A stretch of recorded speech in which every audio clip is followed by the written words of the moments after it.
السلام عليكم. المرأة الجزائرية اللي اتعرفت عليها بقوتها الشديدة جدا وقوة صبرها وتحملها، النبل والمناضلة والمكافحة، التاريخ اللي أثبت البطولات للست الجزائرية والمرأة الجزائرية بصفة عامة. زي ما بيقولوا امرأة بألف رجل، بتسمى بالكلمة بتاعتهم الفحلة، اللي هي المرأة اللي بتقدر تساند راجلها ودولتها والدنيا اللي محيطة بيها 100%. المرأة الجزائرية اللي ما بتخيبش ظنك خالص نهائيا، المرأة اللي اتربت التربية على النبل والأخلاق. على فكرة هي مش صفات المرأة الجزائرية بس، هي صفات الست العربية بصفة عامة.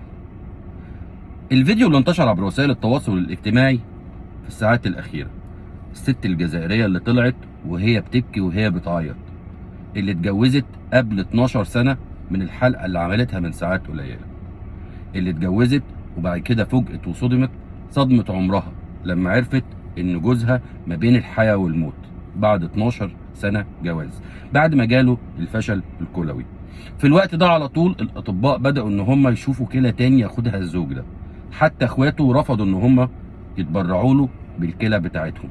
الست الوحيدة اللي عملت حاجة زي كده هي امرأته او زوجته.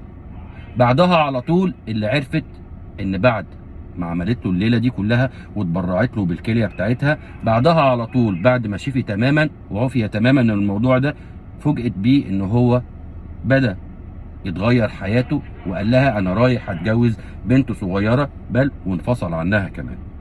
على فكره الخيانه او النداله ما بتبقاش في الراجل بس او في الست بس، هي بتبقى طبيعه في الراجل الندل والدنيء، والست برضو الندله والدنيئه، يعني الراجل والست.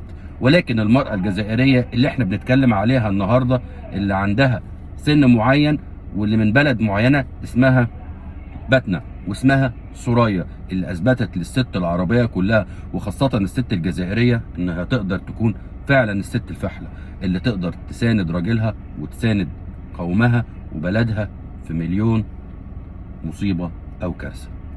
رايكم في حاجه زي كده ايه؟ والنداله هل شفتوها قبل كده ولا لا؟ وشفتوها بالمنظر اللي احنا اتكلمنا عليه ده دلوقتي، ولا المنظر ده كان قاسي شويه؟ الست اللي بكت قدام الملايين، والفيديو اللي بقى ترند على مستوى الوطن العربي كله بعد ما عيطت وبكت وحكت حكايتها قدام الناس كلها والبشر كلها. يا ترى رأيكم ايه في سوريا الجزائرية؟ ورأيكم ايه في جوز سوريا الجزائرية؟ سلام عليكم، وألف شكر وتحية لكل واحدة عربية قدرت انها تعمل نفس المواقف اللي عملتها سوريا.